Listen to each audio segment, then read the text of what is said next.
A máme tu dneska presne raz, 2, 6, 7 vecí. 7 vecí, procesor nám chýba.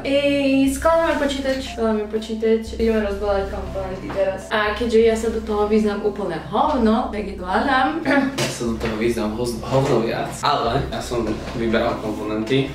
Začíname. Toto sú rámky, ne? Výborne. Povedz nám ešte o týchto rámkach najprv. Sú RGB. Tieto rámky sú 64 GB DDR5. 5600 MHz. A majú RGB. Majú RGB. Značka Corsair. Toto nie. Sú také malinké. Toto bude svietiť. Dobre. Podržím ti to tuto. Je prekvapivo ťažká tá. Čiže zatiaľ ešte nie je. Kejska. Toto nebudeme rozbalovať. SSD. 2 TB NV2 3600 MB za sekundu. Je to od Kingstonu. NV2, no. Čo je toto? Disk. Je to disk. Je to pevný disk a je to disk od Seagate Exos 7E10. 2 TB. Skrátka je to SATA disk. Budeme to používať ako storage, taký doplňujúci. Čo s tým spravím teraz? Dobre, V išiel na vecko. Toto je, prosím pekne, Corsair Power Supply Rinka. Full modular 850Ečko od Corsair RME Series. Krásny zdroj, krásna skrinka, podáme to. Tak to vyzerá obsah. Safety and Compliance Information. Potom obsahuje Power Cable. Potom obsahuje skrutky a zipre. Krátka, budeme s tým robiť cable management, je to good shit. Čo sa na to myslí. A máme tu plnú RIC kábel. Čo je toto? To je CPU? CPU nám chýba, to je procesor CPU. A čo je toto? Toto je zdroj. Tuto, to zapíchneš do elektriny a toto ti kábele, ktoré napojíš potom na ostatné komponenty. Flashback.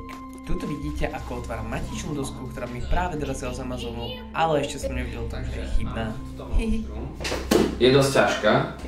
Je skoro do 3 kg. Anyway, long story short, toto bol najväčší problém do všetkého. To, že sme objednali z Nemecka a zaslali nám zlu, lebo pôvodne sme chceli mať horší počítač a poslali nám novšiu dosku. Toto je 560, nie. To je 690.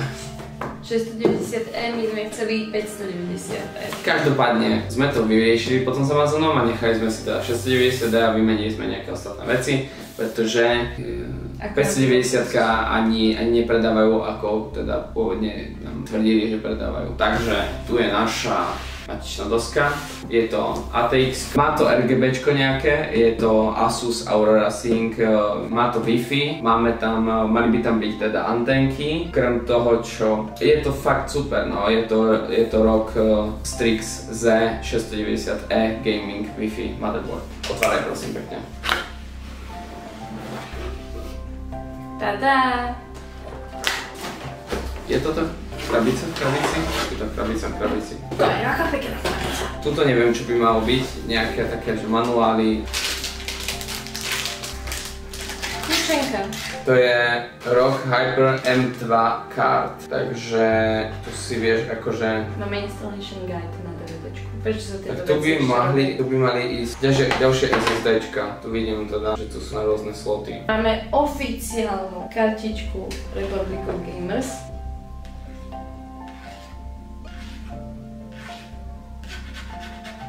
Toto vyzerá dosť slušne teda. Nálepky!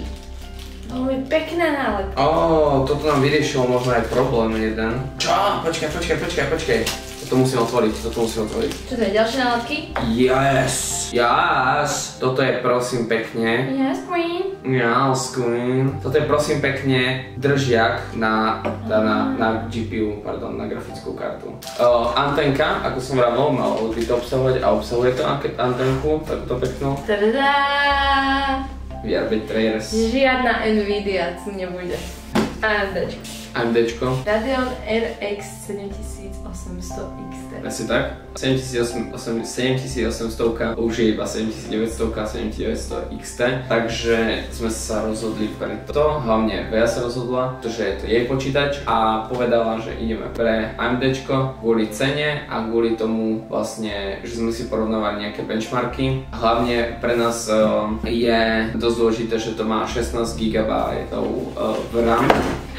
16 GB hlavne ten mikrofón. Fú. Overclocking. Teslo. Tak. Ideme mať krabicu v krabici. Gigabyte. Will be full.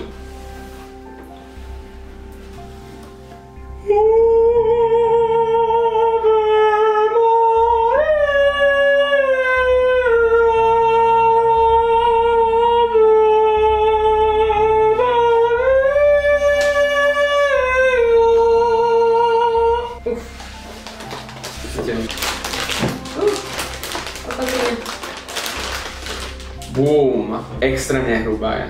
A to je ťažká. Extrém. To je veľmi pekné. Z tejto strany sa to bude dať vidieť, či z tejto strany práve že nie? Z vrchu by to malo byť takto. Tu rozložíme tie veľké časti.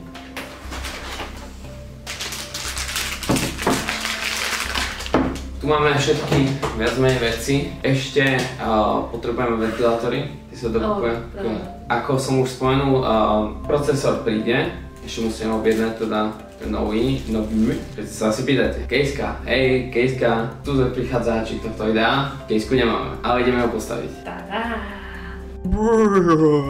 Tu mr a tako z budúcnosti. Spoiler a kejska stále nie je k dispozícii, ale verím, že v blízkej dobe sa nám podarí tento projekt dotiahnuť do konca, pretože človek, s ktorým som spolupracoval, ma tak trošku uličol. Pozdravím ťa, Adam, pobojujúci Adam, stále ťa ľúbim, aj keď si ma ghostol a dúfam, že to spolu dotiahnem do konca, lebo stále ten počítač je iba len tak na stolíku. Takže ak chcete vidieť part 2, určite podporte, budeme naozaj radi a chceme dokončiť samozrejme tento príbeh iného počítača, skladanie počítača, ako aj tou custom casekou. Že ho otestujem, samozrejme, v rámci vedy.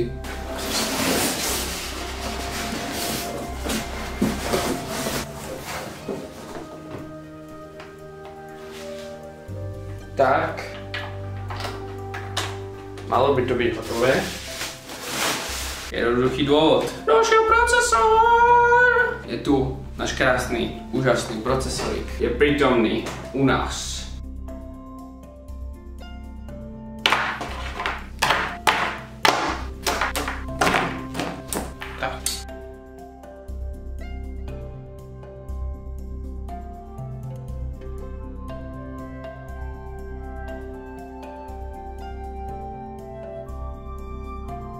Chytíš, pôjdeš sem a vlastne dotkneš sa iba tohto tých dvoch. I did it. Čakáme, kým nabehne monitor. Všetko svieti. Wow. V skutočnosti to bolo o niečo ťažšie, nakoľko som musel flashnúť BIOS, alebo mi počítač nebútol, to som sa dozvedel na Reddite a potom som mohol prejsť až k inštalácii. Koľko si stravila už hodín na All-Starku za posledný deň? Príliš veľa. Čo myslíš? Príliš veľa? Veľa. Tak čo, už 10 asi?